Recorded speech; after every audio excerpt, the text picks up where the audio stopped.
Hello बच्चों, कैसे हैं आप सब लोग। आशा करती हूँ आप लोग बिल्कुल ठीक होंगे और मैं भी बिल्कुल ठीक हूँ। मैं हूँ आपकी हिंदी व्याकरण की अध्यापिका। आज पढ़ेंगे हम पाठ नंबर 27 जिसका नाम है निबंध लेखन यानी एसे राइटिंग। आइए पढ़ना शुरू करते हैं।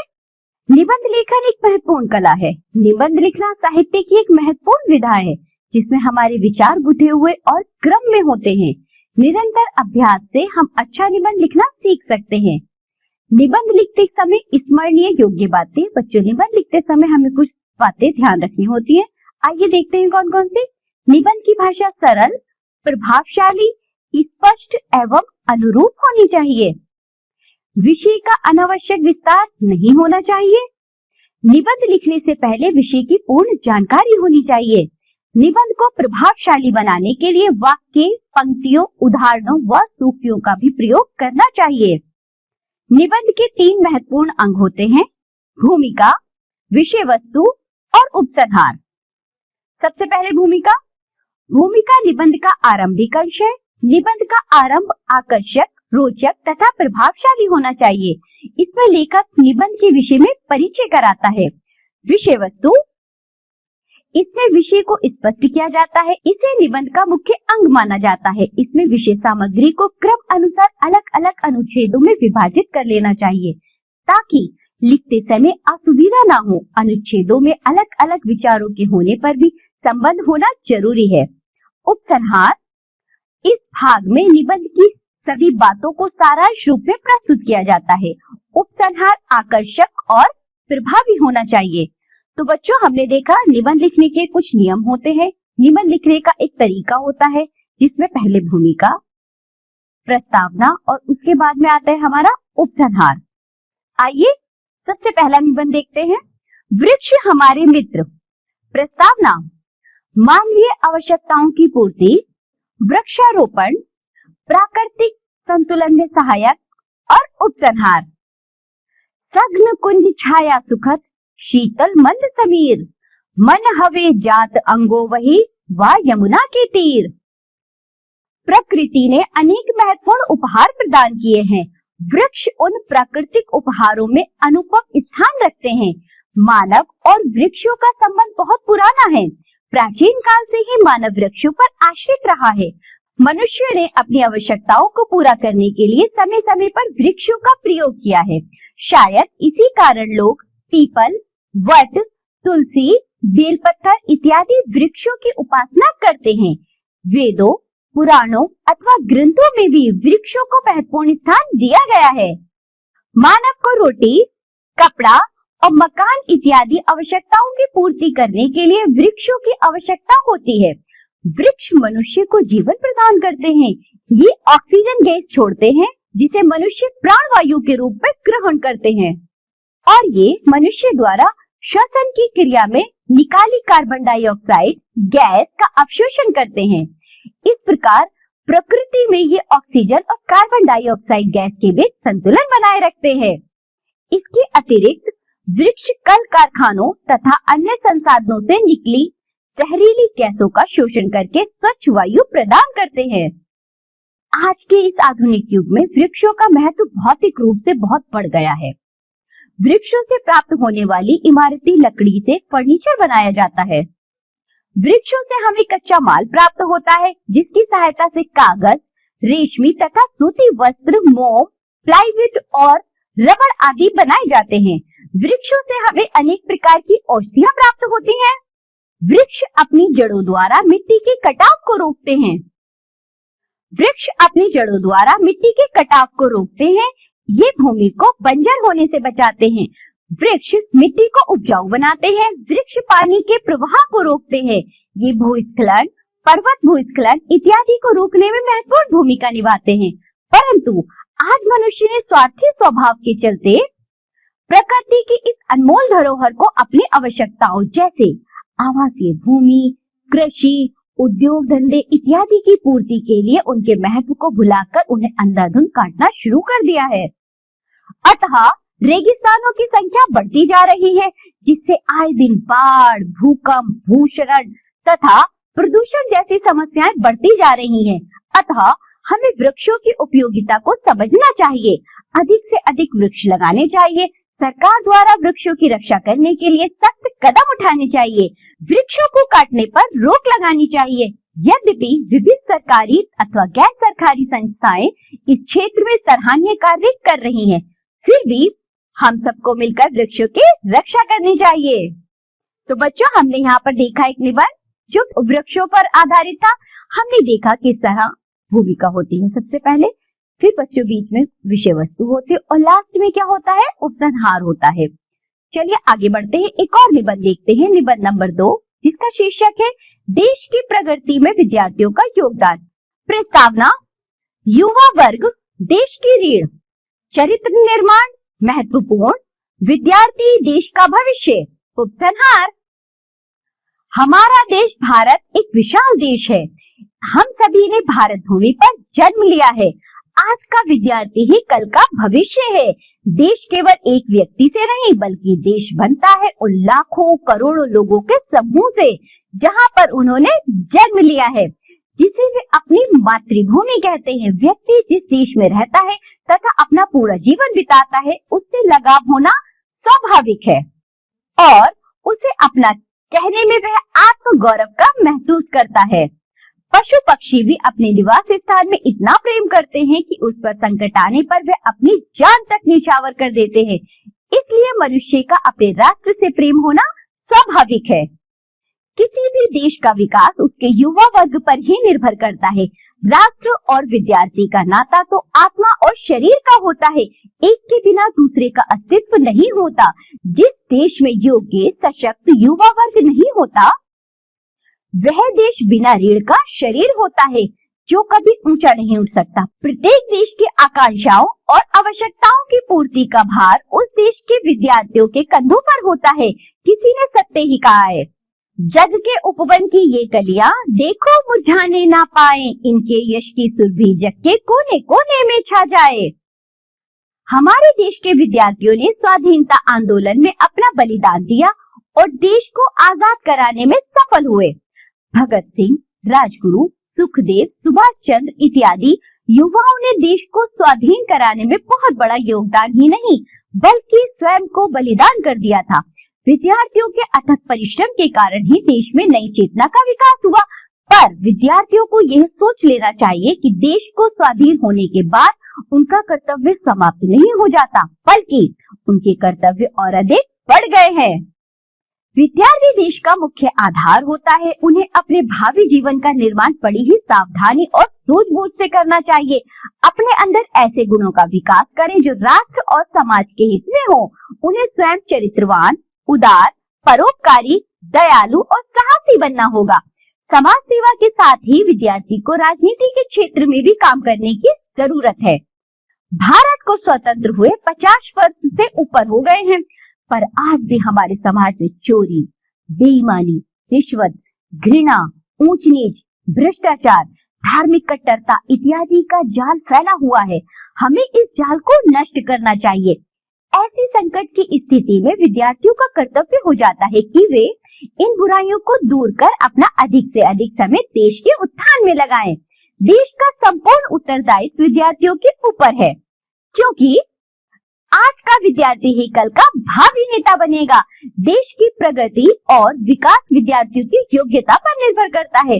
जिस देश का विद्यार्थी योग्य, सुशिक्षित, कर्तव्यपरायण, नैतिक मूल्यों से युक्त होगा, उस देश को आगे बढ़ने से कोई नहीं रोक सकता और उस देश का विकास सर्वोपरि होगा। उसकी तरफ दुश्मन आंख उठाकर भी नहीं देख सकता। विद्यार्थियों को अपने चरित्र निर्माण की ओर विशेष ध्यान देने की आवश्यकता है। चरित्र को सुधार कर वह अपनी ही उन्नति नहीं कर सकता, बल्कि देश और समाज का गौरव भी ऊंचा कर सकते हैं। विद्यार्थियों को अपनी शिक्षा की ओर भी विशेष ध्यान देना चाहिए। जिस देश के विद्यार्थी सुशिक्षित और चरित्रवान होंगे, वह देश निश्चय ही उन्नति के शिखर पर पहुंचता है तथा सर्वशक्तिमान होकर उन्नति रूपी विजय की पताका फहराता है। बच्चों, अब हम देखेंगे तीसरा निबंध, जिसका शीर्षक है समय का सदुपयोग। प्रस्तावना, समय का सदुपयोग भाग्य। समय सारणी, चक्र से अधिक बलवान, सफलता, अवसर और तैयारी में तालमेल। किसी ने सत्य ही कहा है, समय बड़ा बलवान है। समय किसी की प्रतीक्षा नहीं करता। कहा गया है, समय और लहरें कभी किसी की प्रतीक्षा नहीं करते। गया हुआ धन फिर प्राप्त किया जा सकता है, परंतु गया समय वापस नहीं आ सकता। जो व्यक्ति समय के सदुपयोग में चूक जाता है, वह जीवन की दौड़ में पीछे रह जाता है। मनुष्य समय के महत्व को पहचान कर भी नहीं पहचानता, इसलिए भाग्य के सिर अपनी असफलता को थोप देता है। समय की गति को कोई नहीं रोक सकता। सबके पास सीमित समय होता है। जो समय चला जाता है वह लौट कर नहीं आता। इसलिए कहते हैं, अब पछताए होत किया जब चिड़िया चुग गई खेत। समय पर मनुष्य का कोई नियंत्रण नहीं है, इसलिए कहते हैं समय अमूल्य है। समय का एक एक पल किसी भी मूल्यवान वस्तु से अधिक मूल्यवान है। इसलिए हम सबको एक एक पल का सदुपयोग करना चाहिए। समय का सदुपयोग करके मनुष्य स्वयं भाग्य चक्र को पलट सकता है। जो व्यक्ति समय का महत्व नहीं समझते, उसका आदर नहीं करते, वह सफलता के पास कभी नहीं पहुंच पाते। जो समय का सदुपयोग करते हैं, सफलता उनके चरण चूमती है।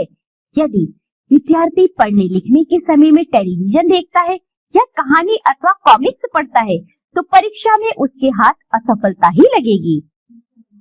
इसलिए समझदार बच्चे पढ़ने के समय पढ़ते हैं, खेलने के समय खेलते हैं तथा मनोरंजन के समय मनोरंजन करते हैं। ऐसे विद्यार्थी बड़ी से बड़ी परीक्षा को भी चुटकियों में उत्तीर्ण कर लेते हैं। जीवन में उन्हें मान सम्मान और धन संपत्ति भरपूर मिलती है। इसलिए हम सबको एक एक पल का सदुपयोग करना चाहिए। विधाता ने मनुष्य को गिनती की सांसें दी हैं। यह भावना सामान्य आदमी में कूट कूट कर भरी हुई है कि सांस पूरी होते ही प्राणों का पंछी उड़ जाएगा। इसलिए इन गिनती की सांसों अथवा पलों का मनुष्य को अच्छे कार्य में प्रयोग करना चाहिए। अवसर की प्रतीक्षा न करके उसे खोजना चाहिए। इतिहास में ऐसे अनगिनत उदाहरण भरे हुए हैं, जब मनुष्य ने समय का सदुपयोग नहीं किया, तब उसके हिस्से में असफलता, विनाश और गुलामी आई। जब नादिर शाह ने भारत पर आक्रमण किया, तो बहुत से लोगों ने मुगल बादशाह मोहम्मद शाह को आगे बढ़कर मुकाबला करने के लिए कहा। बादशाह ने कहा, अभी क्या जरूरत है, अभी दिल्ली दूर है। बादशाह ये कहता रहा और नादिर शाह लाल किले में पहुंच गया। उसने मुगल बादशाह को अपमानित किया और जी भरकर शहर लूटा। बड़ी संख्या में लोगों को मार डाला गया। यदि मुगल बादशाह ने समय रहते आगे बढ़कर नादिर शाह का मुकाबला किया होता, तो शायद वह नादिर शाह को वहां से खदेड़ देता। समय की इस महिमा और शक्ति के कारण ही इसे सबसे बलवान कहते हैं। समय को महत्व देकर उसका सदुपयोग करने वाला व्यक्ति इतिहास में अमर हो जाता है। महान वैज्ञानिकों ने अपनी प्रयोगशालाओं में एक एक पल का सदुपयोग करते हुए नए नए प्रयोग किए। आज विश्व में जितने भी विकसित देश हैं, उनके निवासी समय के महत्व को समझते हैं, अपने सब काम समय अनुसार करते हैं। इसलिए हम सब ये संकल्प करें कि भविष्य में हम एक एक पल का हिसाब रखकर काम करेंगे तथा समय का सदुपयोग करेंगे। तो बच्चों, ये निबंध होता है हमारा यहाँ समाप्त। आइए एक और निबंध देखते हैं। मजहब नहीं सिखाता प्रस्तावना। धर्म स्वार्थ के स्थान पर परमार्थ का अनुसरण करना। धर्म का अर्थ आपसी सहयोग, मिलवर्तन एवं शांतिपूर्ण सह अस्तित्व। धार्मिक दंगे उन्नति में बाधा। वैर भाव सारे जहां से अच्छा हिंदू सिता हमारा। यह पंक्तियां उर्दू के प्रसिद्ध कवि इकबाल द्वारा रचित है। यह पंक्ति भारतीय धर्मों का ही नहीं बल्कि दुनिया के सभी धर्मों का सार प्रस्तुत करती है। धर्म, मजहब या संप्रदाय भाईचारे और सद्भाव का पाठ पढ़ाता है। मनुष्य को अच्छा जीवन किस प्रकार जीना चाहिए, ये धर्म ही बताता है। धर्म मनुष्य को उचित और अनुचित सिखाते हैं। धर्म ही स्वार्थ के स्थान पर परमार्थ का संदेश देता है। धर्म ही मनुष्य की इच्छाओं और आकांक्षाओं पर नियंत्रण रखना सिखाता है।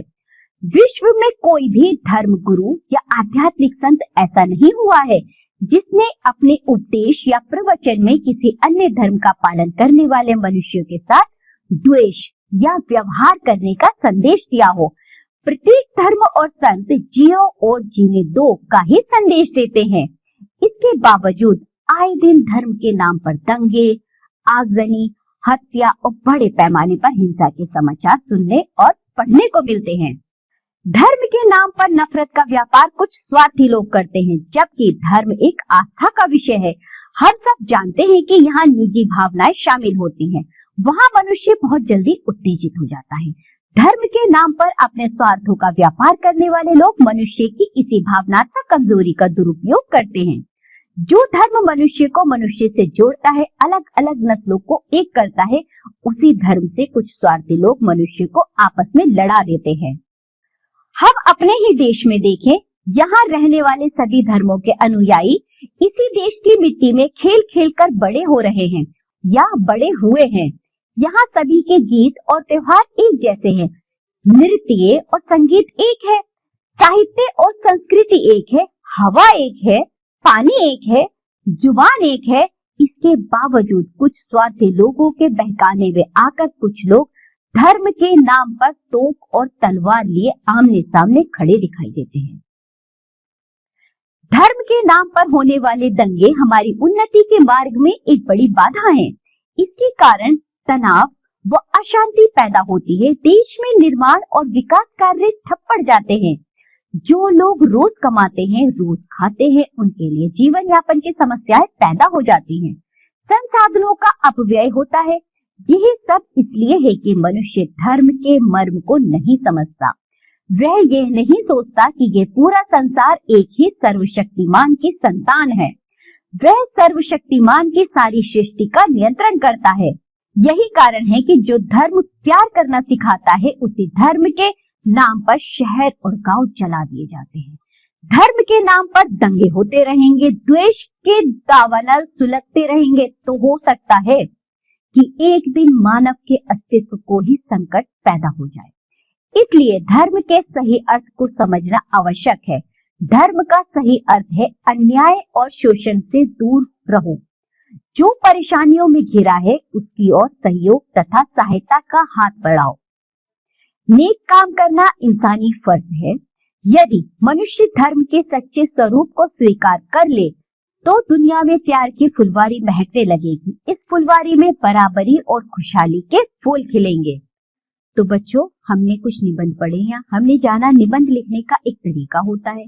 जिस विषय पर हम निबंध लिखना चाह रहे हैं, उसकी हमें पूर्ण जानकारी होनी चाहिए। उसे हमें पता होना चाहिए किस तरह शुरू करना है, उसकी भाषा किस प्रकार होनी चाहिए, और उसके साथ साथ हमें ये भी पता होना चाहिए बच्चों, जो हमारे विचार है उसे क्रम पूर्वक लिखना चाहिए, ताकि जब हम निबंध पढ़े तो हमें पता हो कि हम उसमें क्या लिखना चाह रहे हैं और उससे हम क्या पढ़ना चाह रहे हैं। हमने आज जो भी पढ़ा, आप लोग उसका करेंगे अभ्यास, और एक एक निबंध किसी न किसी विषय पर आप लोग जरूर लिखेंगे स्वयं से। ये पाठ होता है हमारा यहाँ समाप्त। अब हम मिलेंगे आपसे अगली कक्षा में। तब तक के लिए बाय बच्चों।